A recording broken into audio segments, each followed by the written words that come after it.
In Search of Lost Time, the classic sequence of novels by Marcel Proust. Part 4, Sodom and Gomorrah.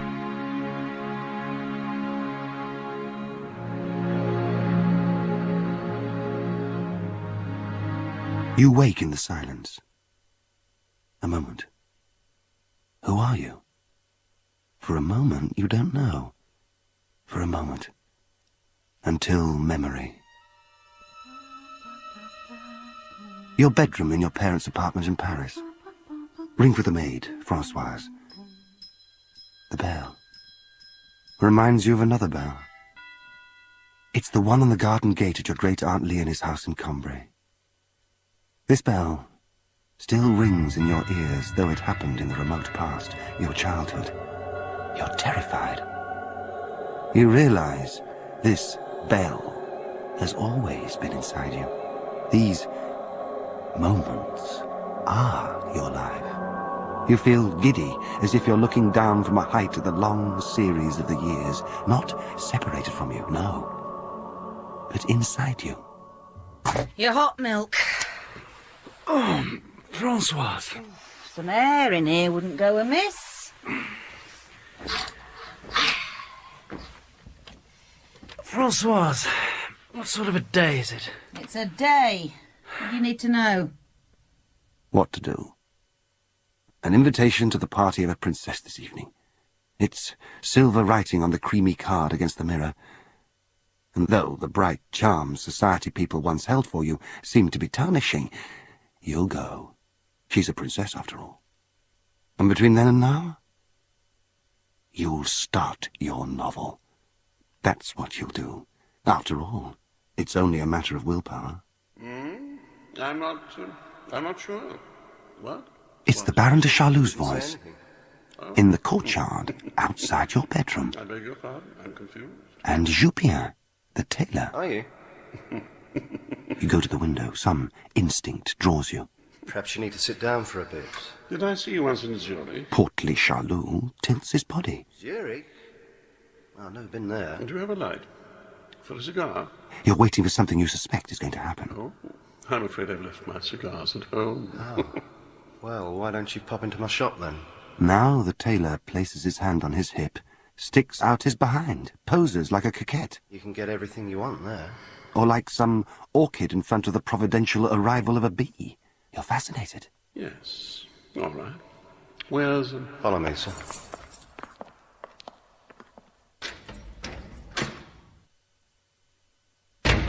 Damn! There's an empty shop next door to Jupien's. It's connected by a thin partition. All you have to do is just run straight across the yard and into the empty shop. Why, though? Why this risk? One, you're impatient. Two, memories of spying on Mr. Santeuil's daughter and her female lover at Montjoie. Listen. It's already begun. Noises like someone slitting someone's throat are now coming from Jupien's shop. You conclude from this that there is another sound as noisy as pain. Oh, you great, big, beautiful darling. Pleasure. Think about it. A retired tailor stands quivering with ecstasy before a man of 50. The feud of the Capulets and Montagues is as nothing compared to the obstacles which these two have overcome. A miracle has occurred. The bumblebee has brought its pollen to the orchid which has waited so long to receive it. And as soon as you think of it like this, everything about it is touched by beauty.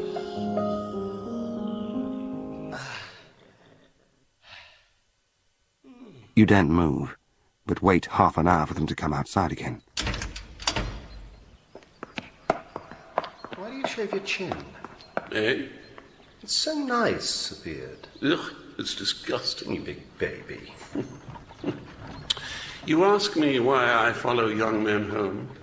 Well, it's because it provides me with some interest on my journey. There. Some curious little person who's taken my fancy. I often have to change trains 3 or 4 times to pursue her. I use the feminine gender. I mean, this little person. and frequently end up in the Gare d'Orléans at 11 o'clock at night, all on my own. It's curious, but with young gentlemen, all I want to do is touch them. I don't mean physically, but touch, a responsive chord. Once that's done, I'm assuaged. As soon as a young man starts writing to me incessantly, and he is, as it were, morally at my disposal, I immediately become obsessed with another. Strange, isn't it? You don't know of any young men, do you? Well, there's a nice, dark, tall one with eyeglasses visits here. I don't know him. I will tell you about someone I'm currently interested in. He's an intelligent little beast, but he shows a prodigious want of civility towards me. Oh, but what does it matter? Would you be prepared, Jupien, to act as my agent in these matters? Of course, dear. Just give me a shout. I'm entirely at your disposal. Well, I must go. Nice ass, Honor. Thank you. Your eyes opened. Each man's vice, for want of a better word, is hidden. You know now why the Baron reminds you of a woman. He is one. Now you see it. Charlot's ideal is manly precisely because his temperament is feminine. Some people believe homosexuals are repugnant and unnatural. But what is it angers these people? Isn't it because the law and blackmail and violence have made no difference to the homosexual's innate disposition? And why does it cause more repugnance than theft, or cruelty, or breach of faith? Isn't it because people can understand those vices better, and so are more ready to excuse them? To the princess's party. You stand around, nervously looking for your hostess, so you can introduce yourself before someone comes up to you and says, "Excuse me, there's been some mistake. Would you mind leaving?" Hello. Hello. So lovely to see you again. Yes. And is your mother well? Thank you, yes. And your father? My father. Oh, he looked pale the other evening. He's very well. Oh, good. Well, give them both my love, won't you? No. No idea at all who that was. Someone looking over your shoulder might say, Isn't it rather sad that a person of your age can't remember this woman's name? and you might reply, You're right. And what's worse, we're approaching that time when all names will drop into that dark well. Possibly. But here's the good news. Without forgetfulness, we'd never bother to think about memory at all. It takes an insomniac to think about sleep. And failing memory is an incentive. Yes. Anything else worrying you? Can I get a drink round here? I think you'll find one over there. Oh, there you are. Robert! Ha ha! Who was that? Not sure. How are you? tall, blonde and noble, Robert de Saint-Loup, your friend, and, of course, a gallant. Was that what he meant to you? Very well, very well. What did he see in you? I'm feeling spectacularly relaxed this evening. Oh, good. How's that? Had a rather exotic afternoon. Exotic? Yes, exotic. I see. A place I know. This is a brothel, is it? It's a house of assignation. And there's a difference? Are you being disapproving? You've changed. My God, it's like talking to my mother. Listen, if you don't need to sheath your sword now and again, I damn well do. You look rather fraught. I think you'd benefit from it. Oh, really? What's the matter? Come with me. You used to be so severe about these things. Yes, and you used to be more fun. I have been to a brothel, you know. Really? Oh, have you? Yes. Where? How could I tell you that? It was a place where your mistress, your ex-mistress, Rachel, had serviced me for 20 francs. Well? I can't remember. Listen, there's a woman at the one I go to. Fabulous. Whatever you like, she's there. You understand? And what's more, she comes from a good family. Imagine. Oh, name of Miss Audreville. Really? You're interested, aren't you? You're interested now. Oh, you might like Mrs. Pooboos's maid. Who? Mrs. Pooboos, you know? Her maid? A slim one, short hair. She's there. Freelancing, making a bit of extra money. Very dexterous. Robert? Look, where is this? I'm going to tell you. Mrs. Poobus goes to Baalbek every summer. She takes her maid with her, and there might be evenings, no doubt, when this maid goes down onto the beach to stretch her legs. Baalbek?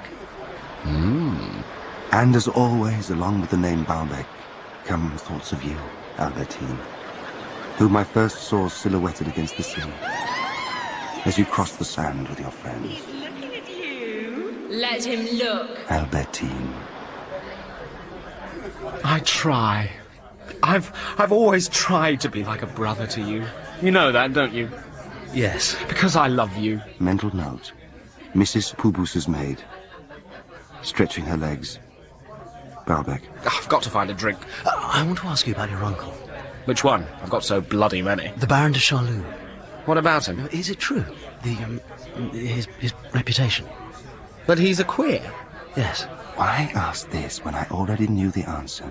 Listen, if I had 10 francs for every woman he slept with, I wouldn't be worried about my inheritance. Do you know what I'm saying? He likes women. Likes them?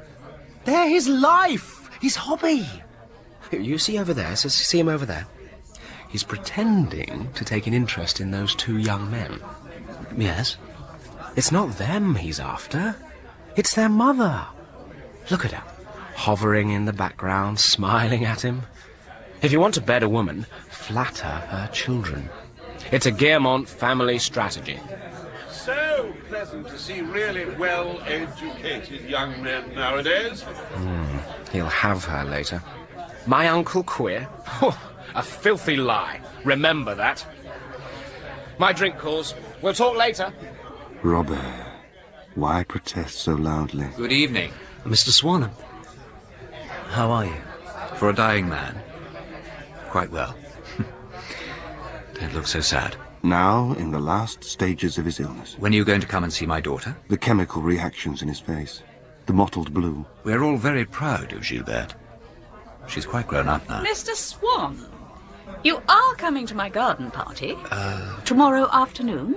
A few close friends. Well, I hope so. Mrs. Santeuil, I'd better speak to my wife and... Well, of course, she must come too. I've invited her. Ah, well, in that case... I depend on you both. Yes, I think you'd like Gilberte. I'm sure I would. Remember when you used to play together in the Champs-Élysées? Of course. You were quite soft on each other. You're seeing Albertine tonight. I should have written to her. Of course I should. Why? You no longer love her. Gilberte was like a dead person to you. Someone you'd mourned and got over. I'll write. Of course I will. Please, tell her. By the way, Mr. Swan, is it true what's said about the Baron de Charlus? Again, this question. What do you mean? What people say. What? Well, that he's a... Can I tell you something? There are wholly irresponsible and idiotic rumours about the Baron. Based on what? The fact that he's more sensitive, more sentimental than other men, and what else? That he never goes very far with women. That he's attached to his men friends. And there's nothing in these rumours. Nothing. You believe me? Yes, sir. I hope so. I must go. I'm so tired. What was the thrill this secret held for you? Knowing something these skilled social observers didn't know? Or denied? The amusement when Françoise said she'd be willing to marry her own daughters to so fine a gentleman as the Baron de Charlus? No. Something more. What? Am I going to Mrs. Saint-Euverte's garden party? Is that what I've been asked? It's like asking a man whether he's suffering from diarrhea. Though were I suffering from that complaint, I would attempt to relieve myself in a more comfortable place than the house of a person who, if memory serves, was celebrating her centenary when I first began to move in society.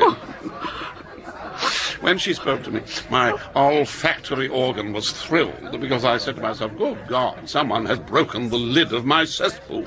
No, I'm wrong. It's just Mrs. Saint-Euverte has opened her mouth to invite me to her garden party. Does the indefatigable old streetwalker actually expect me to come? It would be for me an invitation to explore the sewers. Have I said something?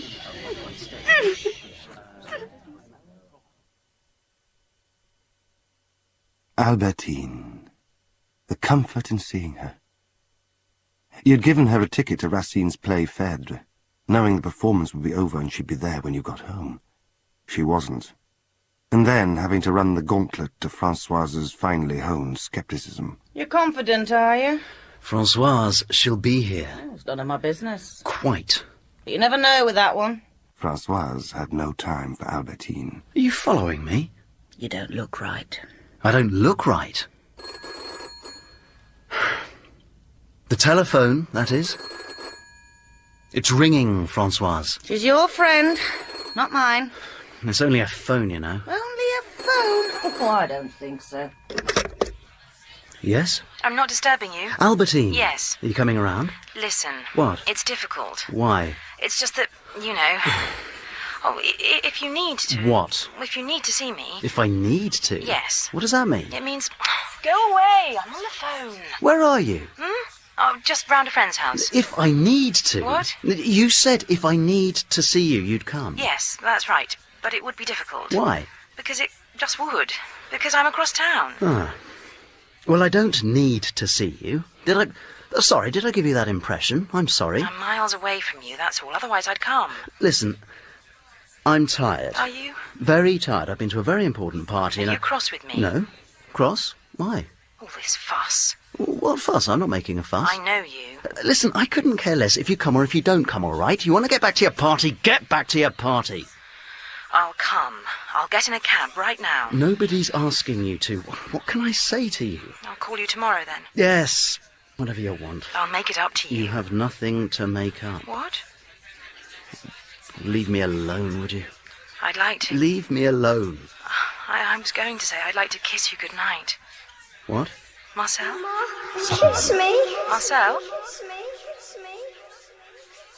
Why, I remember that. I'll come now. I'm on my way.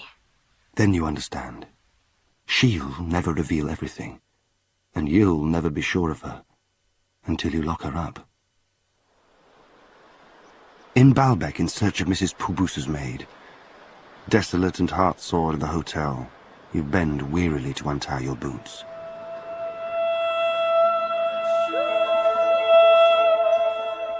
Ah! A seething bliss pours through you in waves.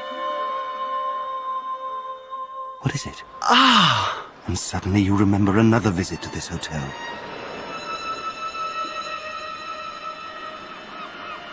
I don't feel very well, Granny. Yes. Well, I don't... It's a nice room. I'm just saying, I'm just telling you how I feel. But look at the view you have. I think we should go home. Right over the sands. You'll sit here. No. You'll sit here drinking in We should go back to Paris. You'll get used to it. No, I won't. She bent over to untie your boots. You see the crown of her head. Granny. As if for the first time. Tender. Preoccupied. You became that boy again. Disappeared for so long. Granny. Never again will you erase her face, nor appease the pain you caused her. I'm sorry. You ask nothing more of God if paradise exists, Granny, than to let you knock again on the partition wall between your room and hers. Granny. And to hear her reply. My little mouse. Did I wake you? Did my mousey think I'd let him lie awake without me? I'm here. I'm here. Let me stay. Oh, let me stay with her. Throughout eternity.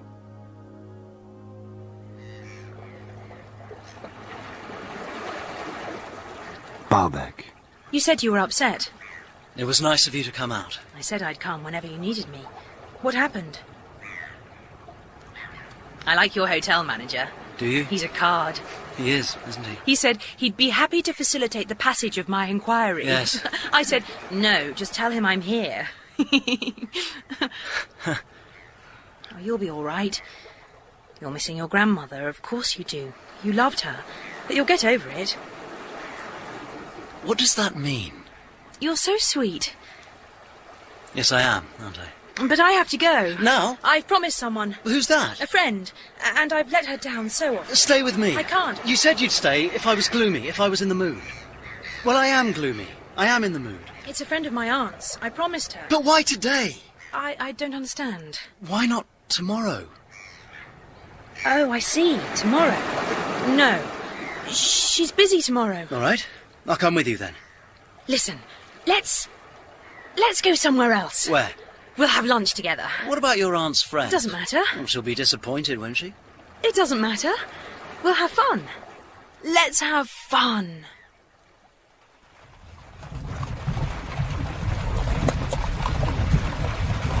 All this talk about fine weather, it's a lot of rubbish. It's spring. Well, I know that. It's spring weather. Yes, you're right. You're so, What? oh, what's the word? Acute. I see. I see. Good. I want to go dancing. Do you want to go dancing? No. That's a pity. The casino at Ancaville are offering delights, apparently. No? Not for you, no. I'm not going, Albertine. You don't dance. You're very cruel. I shall throw myself in the sea. I alter my plans for you. You accuse me of lying. Did I do that? Yes. Are you going to be in mourning forever? I didn't. I didn't. Stop the cab. Please, stop the cab.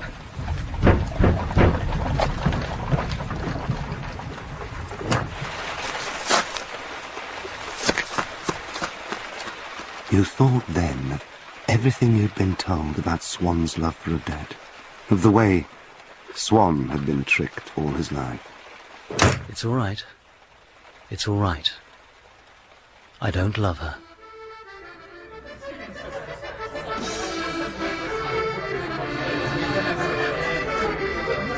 It isn't sufficiently appreciated that women derive most excitement through their breasts. Is that so? Yes, it is. Examine, if you will, the breasts of those two women in front of us. Imagine trying to get a sheet of paper between them. The casino at Ancaville. You couldn't. The inevitable drunk has attached himself. And why? They're only dancing together. No, my friend. They are citizens from the island of Lesbos. For God's sake. You know them? Yes, you do. It's Albertine in the arms of André. Like observing her through an opaque glass. What was on the other side? You don't think this could possibly be a gentleman's excuse me, do you?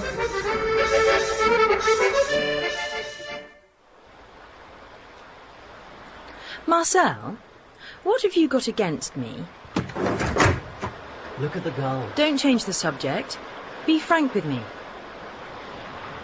I have to tell you that I'm in love with someone else. What? Yes, I am. Who? André. André? Your friend.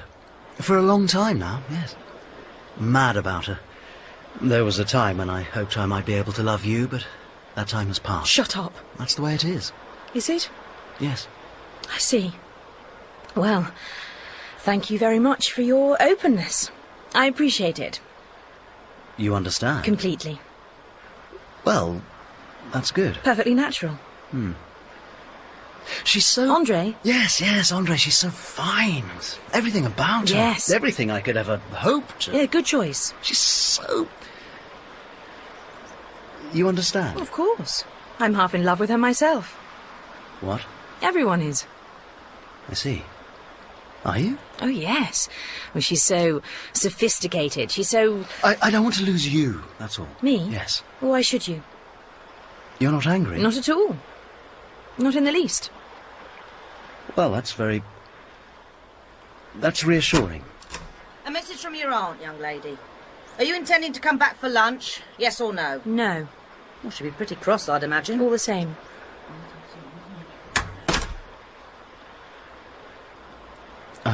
What?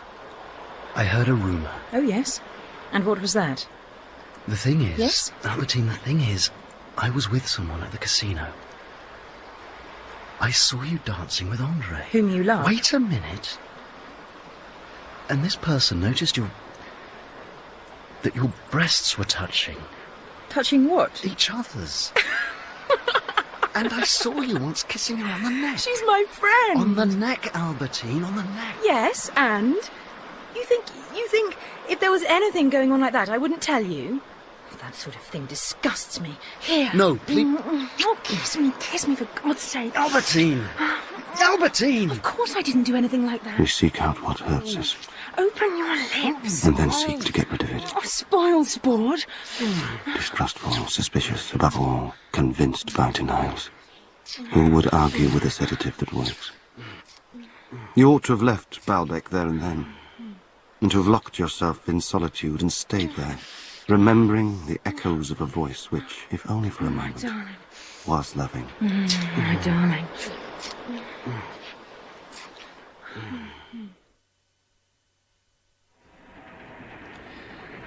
Albertine Sorel, this is Robert de Saint-Loup-en-Bray. Doncier railway station. You wanted Albertine to meet Robert. Why? Oh, how do you do? Heard all about you. Have you? What a sweet dog. What's his name? It's a bitch, Colette. Does she like to be petted? It has been known. Sweet. The wind gusting across the tracks. She's a lovely girl, then. Where are we going, then? No idea. Oh, don't you love this man? Oh, yes. Meet me at the station, he says. We'll do something for the afternoon. So? I wanted to see you, Robert. Doggy jump? Don't get her too excited. Oh, all right. There's a cafe on the station. A station cafe? Yes. What a treat, Marcel. We're all a bit pressed for time, that's all. How are you? Well. Quite well. You look miserable. How are you? Bored. Can I hold her lead? Do. Come on, Colette. Come along, darling. Oh, that's your lady friend, is it? Yes. What? She looks bouncy, is she? How do you mean? Oh, I'm just saying. She's very nice. Good. Shall we find this cafe? Oh, no. What? My Uncle Palamade. Baron Charlot? Where? Yeah, just down the platform. What's he doing here? I don't know. Looks as though he's hanging about. Presumably waiting for a train. I want to avoid him. He's seen me. Oh, all right. All right, listen, I'm going to slip away. What? Just, please. Ah, you. Excellent. Baron, how are you? I want you to do something for me. Of course. You see that young man? Where? Along the platform, due north. The blonde with the violin. The soldier? Yes, I believe he's in uniform. Go and tell him I want to speak to him. What? You want me to... Something not transparent? Well, I... Oh, for God's sake, I'll do it myself. Come with me.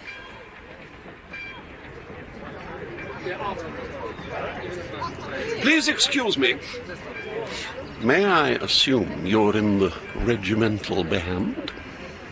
Yes. And your name? Charles Morel. I wish to listen to a little music this evening. Oh, yes. I pay 500 francs per session. Paris train speed signal, sir. I'm not catching the Paris train, damn you! Put my luggage in the waiting room. It occurred to me you might know someone who might... I'll do it. You will? Yes, sir. And since what we have to say to each other is rather complicated, perhaps we could go somewhere? Is there somewhere? I'm sure there is. Just follow me. Not wishing to watch them, you return to the station cafe. Oh, Marcel. Did you deal with my uncle? What? He's going back to Paris, is he? He didn't say. Don't you love this dog? Oh, I want to take her home with me. Robert says I can. Oh, no, I didn't. Fibber! Dreadful fibber! You look pale, Marcel. Did my uncle upset you? Can we go? What? Why? I'm sorry. Robert, I'm sorry. Well, come to Paris soon, Robert, and bring this little darling whom I love. Are we ready? What was that? What? That. You were acting like a whore. I'm sorry. You know what you were doing. I was being nice to your friend. Nice? He thinks it... I don't know what he thinks. I did it for you. Really? Yes. Yes, I did. Yeah, well, don't, all right? I won't ever do it again. Good. Yet you felt cured. If Albertine flirts with another man, it means she can't care for women. I'm sorry. It's all right. I was hoping... What? You haven't noticed. I chose an empty carriage. Her raincoat clinging to the outline of her body. Oh, Albertine.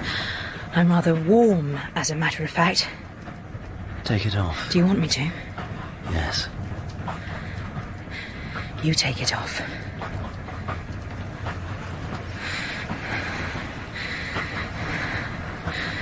Oh, my love. Oh, don't be cross with me. I won't. Oh, Albertine.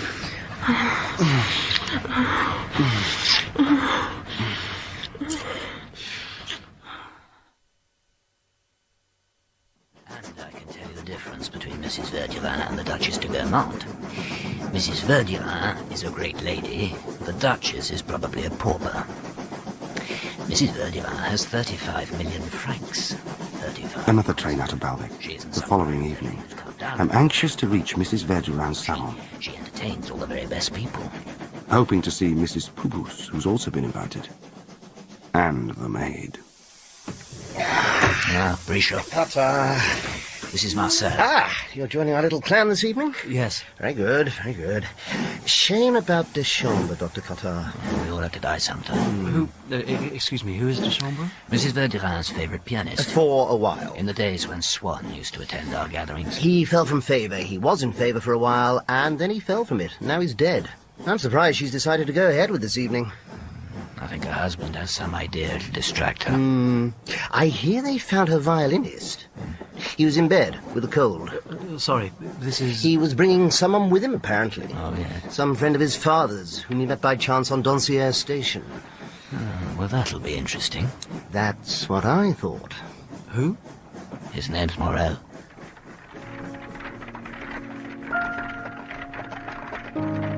The Verdurins send their carriage to collect our little clan. And on the way from the station you think of Granny. Of how she would have enjoyed this ride. The softness of the waves breaking below you. The simple grandeur which she loved.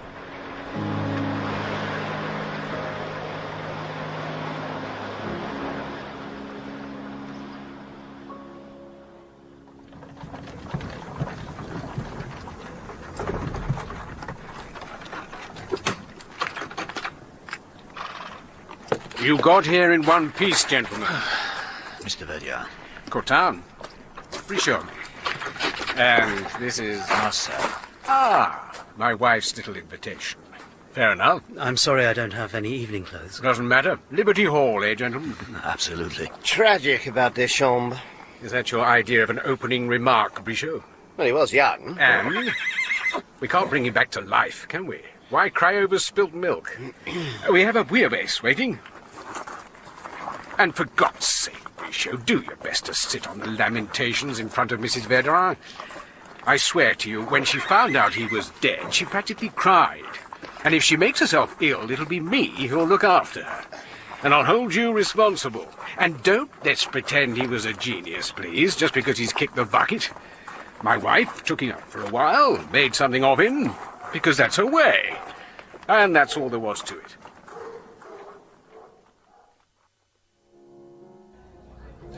Here she is. Friends. Madame. Cottard. Dear, dear Cottard. How are you? I have a small headache, brought on by an excess of sublime music. Ah, yes? A piano piece at lunchtime. Goldberg? No, I'm almost sure it was Bach. Anyway, it had its inevitable effect on me. Ah. But I don't want to talk about it. Otherwise it's me, which is so boring. Marcel, did you enjoy the ride over here? Oh, it was wonderful. The sunset was heartbreaking. Yes. My husband's told you all who's joining our little clan this evening? The Marquis of Compromat? No, not him. He's not coming. He's coming, but he's boring. No, I refer to our young violinist. Morel. I understand he's bringing his father's friend. Yes? Do we know who this person is? The Baron de Charlus. Gosh. I said it would be interesting. And Mrs. Proust, is she coming? No, she cancelled. And if she thinks she'll get another invitation from me, she can whistle for it.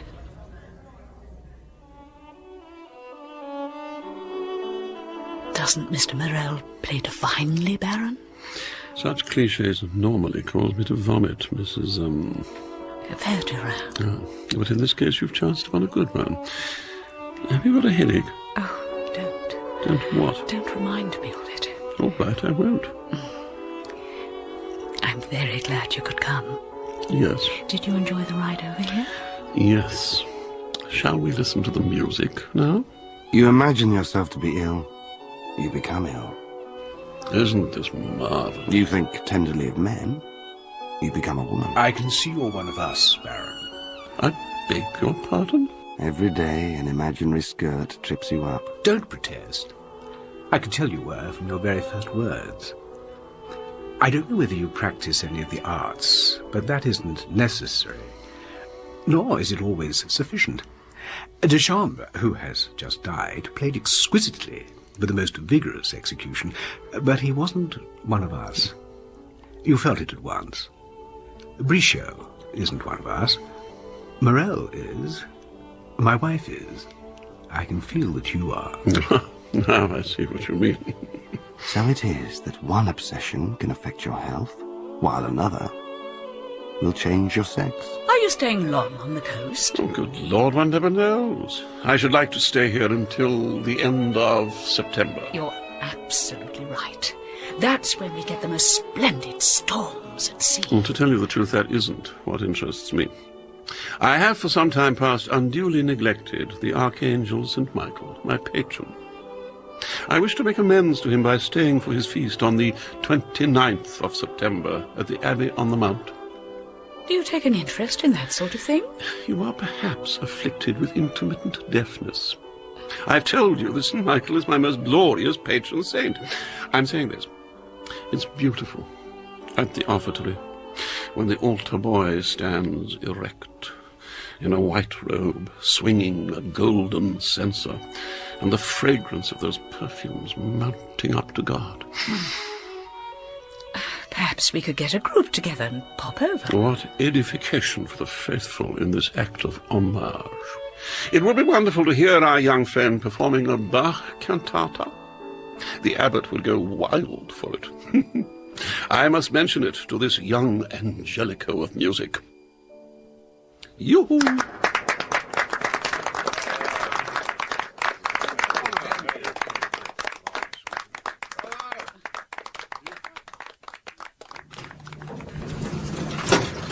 Sister. Half asleep, exhausted.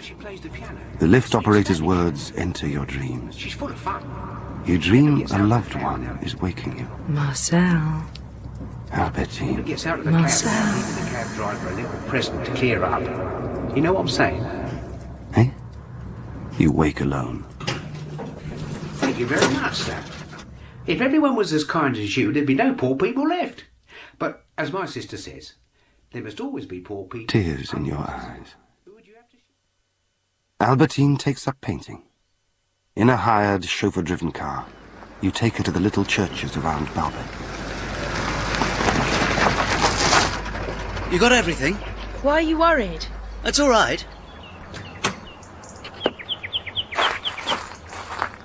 You're not stopping, are you? No, can't. I like you to watch me when I'm painting. I've got an appointment. You need any help? No, thank you.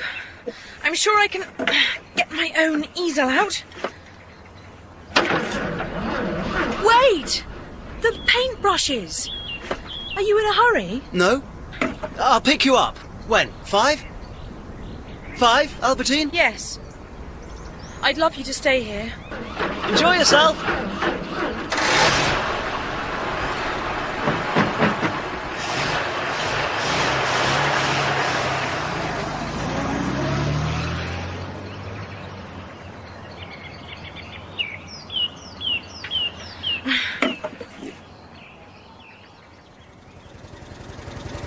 You pretend you have other things to do. Why? When you're away, all you can do is think of her. And the sea breeze as it flows past you and down through the trees until it caresses her face. And the roads are just a means of getting back to her. To be with her again. Why didn't you stay with her?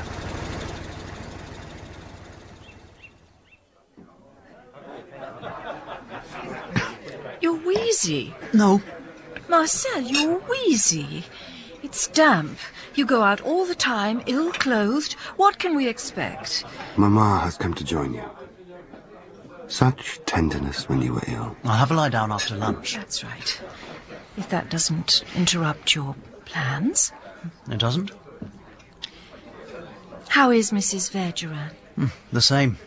She has to take an aspirin after listening to music. And Professor Cottard? Very well. Stuffy. And Albertine?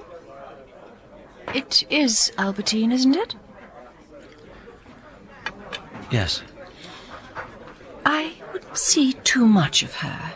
I don't see very much of her. And I don't mean never see her, just don't see her all the time. It's entirely up to you. I was considering breaking off with her. Oh, I didn't say do that. Let's not talk about it. I should go and have your lie down. Yes, Mamma. If Mamma had known, if she had known, but no, she must never know. We won't go back. What about your aunt? She's asleep. Let's stay here. Isn't it perfect? Oh, isn't this perfect? Yes. Look at the moon. I can't stop looking at you. Isn't it wonderful? Aren't we lucky? Every day you were afraid she couldn't see you. Every day she could. Kiss me.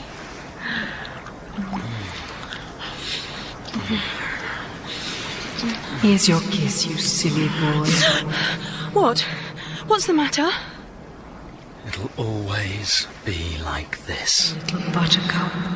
Like what? My little canary. Remember the orchard you passed on the cliff top? The apple trees, the pear trees. We'll outlive you, they said. Begin. Begin your work, your writing. Begin it now, before the hour of eternal rest strikes you. Get rid of the girl.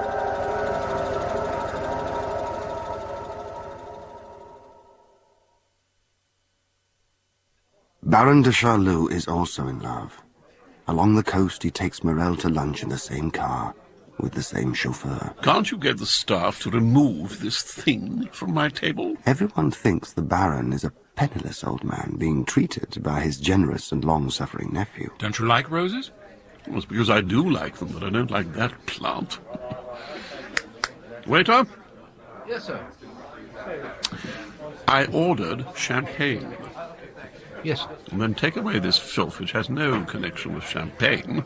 What we have here is the emetic known as cup, which consists of 3 rotten strawberries swimming in a mixture of vinegar and soda water. Sorry, sir. See the little blonde selling flowers? I bet she's got a girlfriend for you. What do I care? In Paris you'll have a fine time. But Charlus is afraid of taking Morel to Paris, afraid of exposure. You know what I'd like?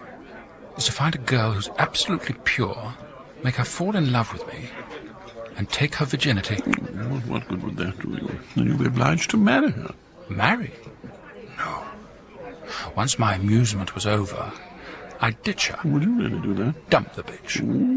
Ooh, it'd be dangerous. I'd have my kit packed and be ready to go. What about me? I'd take you with me. I've got someone lined up already, as a matter of fact. Who's that? A little seamstress who keeps a shop in the Duke of Guermante's house. That's Joupien's niece. Oh, Joupien's a good man, and the child is charming. It'd be terrible to cause them such distress. Wouldn't it? I don't know.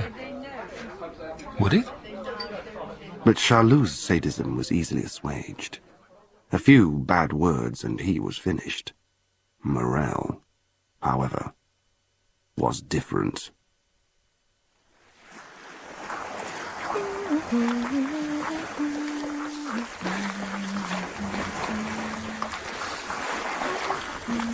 Look at those pink birds. Where? See? There was a time when my ancestors were proud to be butlers to the king. And there was a time when my ancestors would have chopped off your ancestors' heads. and slid what was left into buckets, like fish guts. Yes, I wonder if the guts of an aristocrat would stink like the guts of a peasant. What do you think? Charlot hangs his head after such public humiliation. Are you coming to lunch at Mrs. Verturin's? We are. I'm not. Well, why? Why, Charlie? Because it bores me. I'm going home. Charlie! Bye. Albertine? No, stay. Stay with the Baron. Yes, I'll see you later. I know where he's going. An assignation. A prince has propositioned him. What? Yes, 1,000 francs for a night in a brothel. He thinks it'll help his career. I don't owe you anything, he said to me. He owes you everything, Baron. What am I to do? I love the boy. I'm sorry. I'll catch him at it. Do you really want to do that? I've asked Jupien to bribe the madame. You'll suffer. Well, what else can I do? I'm going there tonight. Love is the cause of geological upheavals in the mind. A range of mountains comes into view, and inscribed on every peak a different passion. Fury, jealousy, curiosity, envy. He'll pay. He'll pay for this. Hatred, suffering, pride, terror, and love.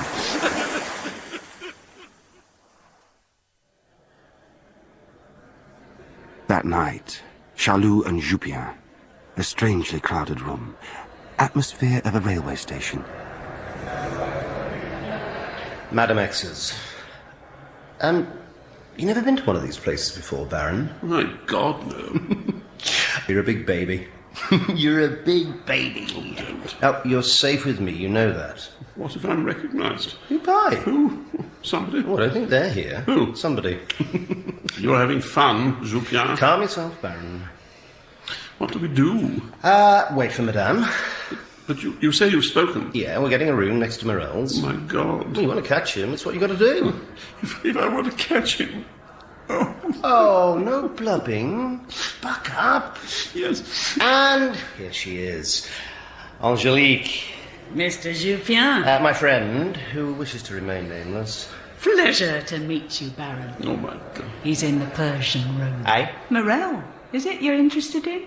Yes. So if I pop you into the Ottoman suite just next door? So he's there? Yes. Is he alone? Not quite. Oh. Courage. Geneviève! Take these two to number 28. This way.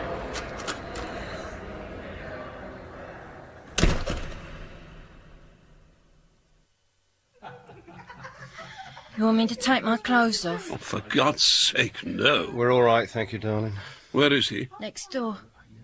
You want to buy some champagne? What's that going to cost us? 40 francs. Joke. Pay it. I don't make anything out of it. And my friends next door? Yeah, next door. I'll get your champagne.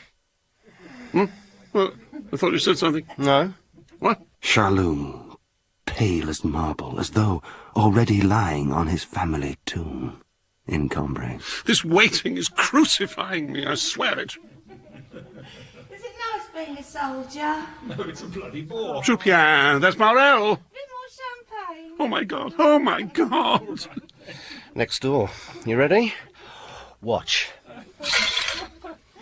Through a special mirror, Charlot spies Morel, sitting on a bed, in a green light, looking embalmed. He knows we're here. They've told him. It seems so. He's giving a performance. Do you play music on the battlefield? No. Do the other men like you? Jupien, take me home. Morel was like a piece of paper that's been folded so many times you could never remove the creases. And later on, you found out that he and Albertine were very close. Perhaps the seeds were there that day, at the end of the season, riding home with that man in his car. This will be the last of our trips, then. And how could I have guessed what I was later told, though never had proof? Why's that? End of the season, they lay me off. That Albertine and Morel were on the best of terms. Oh, that's hard. The way it is, I am weeping. But you've got something else. That's right. I've got something else. And everywhere Morel's plots and deceptions. You've got a good coachman there, haven't you, Mr. Verdurin? His first move, to replace the Verdurins' coachman, Hausler, with the chauffeur. Hausler? Yes. We hadn't any complaints. Sowing his lies on a country walk. Shame about his drinking. Drinking? I hate to see someone ruin himself like that. I've never known him drink. You never notice it? I say to myself, it's a miracle he's never crashed that coach. You can see how many times he's come off. His face is a mass of bruises. Bruises? All over his face. And arranging for the delivery of those bruises. So the coachman is fired and Morel installs his own man. All right, mate. All right. And later on in Paris, through the good offices of this chauffeur, Albertine meets Morel. What could you have done to protect yourself? The conversation of the person you love is like the ground above a dangerous stretch of subterranean water. Well, I love you. I do. You sense the chill of an invisible pool. You smell the treacherous seepage, but the water remains hidden. First, your eyes. Your deep, dark, interesting eyes. You could never trust her. No. Your lovely smile when you're embarrassed. I love that one. You loved her too much. Your kisses. Your touch. Yes, your touch. Shall I go on? You had to get rid of her. Let me brush your hair, Marcel. Sit. Mamma, I haven't... Sit down. When did I last do this? I'll tell her tomorrow, Mamma. You had to. Yes, of course. If it's what you want. Only love within a family is real. Everything else is chasing phantoms. Don't do this for me. Mamma, I'm not. Good night. You were pleased that you'd pleased her. You'd tell Albertine the next day. And tomorrow, lunch at the Verdurins? Yes. What? It's getting boring there, don't you think so? You know, this whole summer's been such a waste of time for me. Thank you very much. What? That doesn't exactly flatter me, does it? You're overwrought. What? Don't. Please, don't start this. Tell me, what would you like? What would you really like? No, I don't know. Music. What's that? Music? Yes, Albertine, music. I love music. I live for music. You live for it? Yes, I do. And if you're a bit more observant, you'd have noticed that. Music? I didn't know that. I'm going to ask Mrs. Verdurin to let me hear something by a composer I'm very fond of, as a matter of fact. Who's that? You won't have heard of him. All right. If I told you his name was Vinteuil, what difference would it make? Vinteuil? Yes. I know Vinteuil. What? I know him, or at least I know his daughter. I told you I had a friend who'd been like a mother to me. She's the best friend of Vinteuil's daughter. I'm going to see them in a few weeks at Carbourg, as a matter of fact. And in that moment, an image returns to you. An act of desecration you witnessed between these same women when you were a boy. In front of her father's photograph. He died of a broken heart. Your mother told you his compositions left unfinished. And now, this image returns. Albertine. You're Albertine with these women. Like an avenger. Was she too? Was Albertine like them? I have to stop her leaving. She'll do it again. I must keep her under lock and key. She must never escape. Carbourg? I'm looking forward to it. Albertine, I need to talk to you.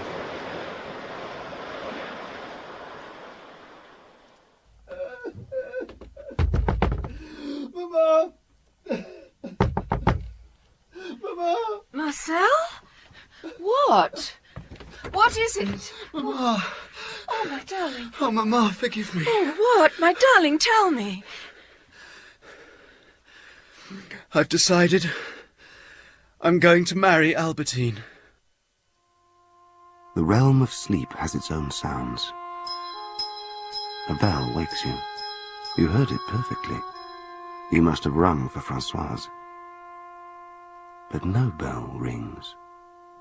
Time that passes under sleep is absolutely different from the time in which our lives are spent. And sleep has its own visitors. They call on us in dreams. Neither man nor woman, they change between the two, our first ancestors. In their company, we descend to depths where memory cannot follow, where our minds return to their beginning.